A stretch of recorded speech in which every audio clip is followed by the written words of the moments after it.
بسم اللہ الرحمن الرحیم۔ خالد بن ولید رضی اللہ تعالیٰ عنہ ایک ایسے صحابہ رسول کی داستان ہے جس نے اسلام قبول کیا تو آپ جناب حضور اکرم صلی اللہ علیہ وآلہ وسلم نے سیف اللہ یعنی اللہ کی تلوار کے خطاب سے نوازا۔ آپ چند ہزار مجاہدین اسلام کے ساتھ نکلے اور لاکھوں کی دشمن فوج کا مقابلہ کر کے اسلام کا پرچم کریا کریا نگر نگر سر بلند کیا۔ آپ کے نام سے اسلام دشمن قوتیں گھبرا جایا کرتی تھی۔ آپ جس ملک پر بھی حملہ کرتے وہاں فوجیں دوڑ جایا کرتی تھی۔ آپ کو ہمیشہ اللہ تعالیٰ نے عزت بخشی، آپ فتح یاب ہوئے۔ آپ کا نام ہمیشہ سنہری حروفوں میں لکھا گیا۔ تو آئے چلتے ہیں خالد بن ولید کی کہانی کی طرف۔ یہ ناول، یہ داستان ایمان فروز ہے۔ تو آئے چلیں۔ خالد بن ولید رضی اللہ عنہ، قسط نمبر 105۔ حج سے واپس آ کر خلیفۃ المسلمین ابو بکر رضی اللہ عنہ نے مدینہ میں گھوڑ دوڑ، نیزہ بازی، تیگ زنی، تیر اندازی اور کشتیوں کا مقابلہ منعقد کروایا۔ ارد گرد کے قبیلوں کو بھی اس مقابلے میں شرکت کی دعوت دی گئی تھی۔ 3 دن مدینہ میں انسانوں کے ہجوم کا یہ عالم رہا کہ گلیوں میں چلنے کو راستہ نہیں ملتا تھا، کوئی جگہ نہیں رہی تھی۔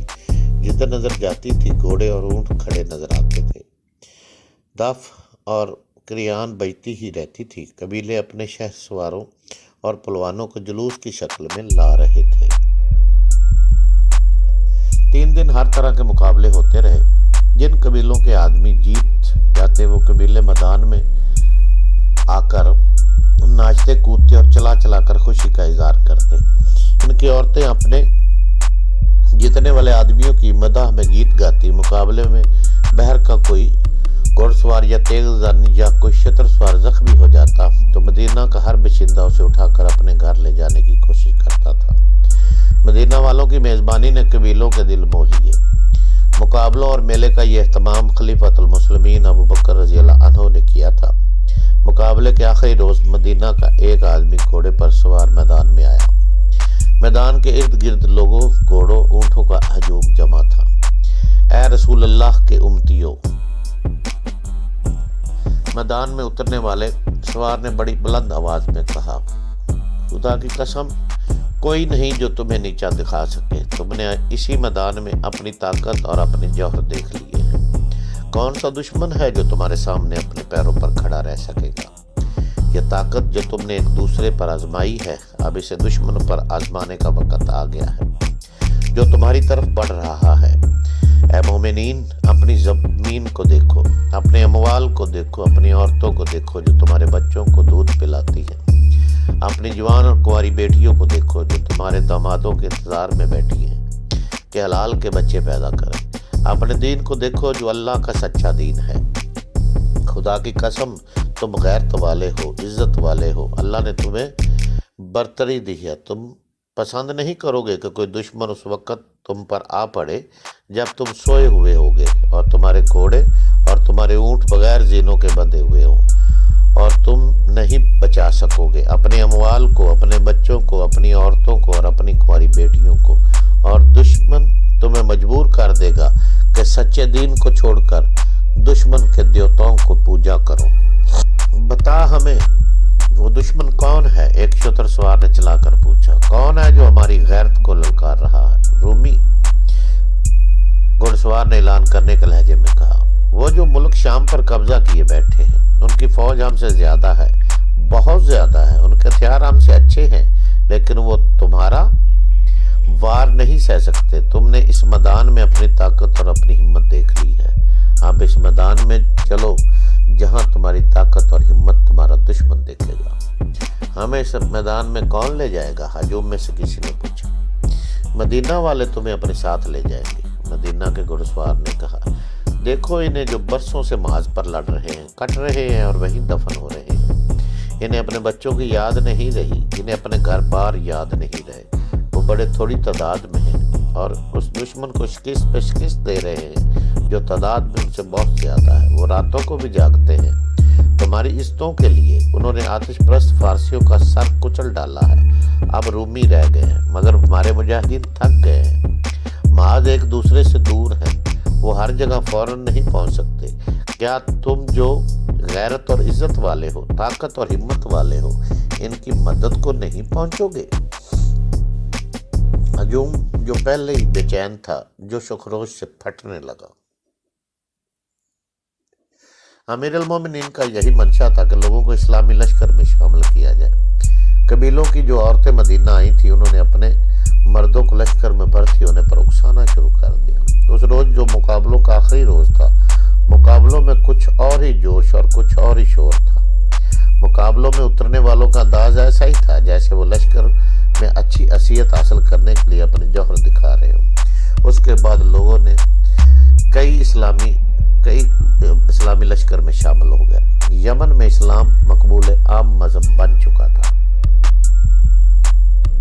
ارتاد بھی ختم ہو گیا تھا، وہاں کا غالب مذہب اسلام تھا۔ خلیفۃ المسلمین اہل یمن کے نام ایک خط لکھا جو ایک قاصد لے کر گیا۔ خط میں لکھا تھا: اہل یمن، تم پر اللہ کی رحمت برسے، تم مومنین ہو اور مومنین پر اس وقت جہاد فرض ہو جاتا ہے جب ایک طاقتور دشمن کا خطرہ موجود ہو۔ حکم رب العالمین ہے کہ تم تنگ دستی میں ہو یا خوشحالی میں، تمہارے پاس سامان کم ہے یا زیادہ، تم جس حال میں بھی ہو، دشمن کے مقابلے کے لیے نکل پڑو۔ اپنے مالوں اور اپنی جانوں سے خدا کی راہ میں جہاد کے لیے نکلو۔ تمہارے جو بھائی مدینہ آئے تھے، انہیں میں نے شام بفرض جہاد جانے کی ترغیب دی تو وہ بخوشی تیار ہو گئے اور اسلامی لشکر میں شامل ہو گئے، اور یہی ترغیب تمہیں دیتا ہوں۔ میری آواز تم تک پہنچ گئی ہے، اس میں اللہ کا حکم ہے، وہ سنو، اور جس نے تمہیں پیدا کیا اس کے حکم کی تعمیل کرو۔ اس دور کے رواج کے مطابق مدینہ کے قاصد نے یمن میں 3-4 جگہوں پر لوگوں کو اکٹھا کیا اور امیر المومنین کا پیغام سنایا۔ اس کا اثر یہ ہوا کہ ایک سردار ذوالقلہ عمیری نے نہ صرف اپنے قبیلے کے جوان آدمیوں کو تیار کر لیا، بلکہ اپنے زیر اثر چند اور قبیلوں کے لڑنے والے آدمیوں کو ساتھ لیا اور مدینہ کو روانہ ہو گیا۔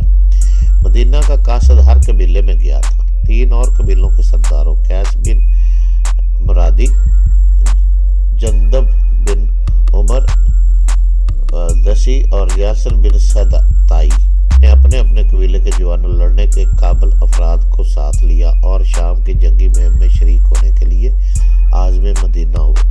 یہاں میں یہ بھی عرض کرتا چلوں گا کہ نام بہت مشکل ہے، کہیں اگر کوئی غلطی ہو جائے تو اس کی میں معذرت چاہوں گا، وہ جان بوجھ کر نہیں ہوگی۔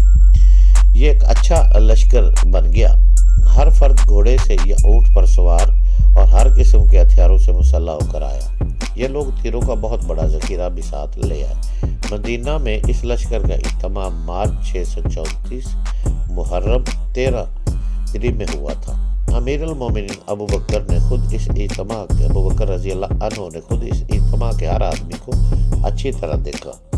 وہ تندرست ہے اور وہ کسی کے مجبور کرنے پر نہیں بلکہ جہاد کا مطلب اور مقصد سمجھ کر خود آیا۔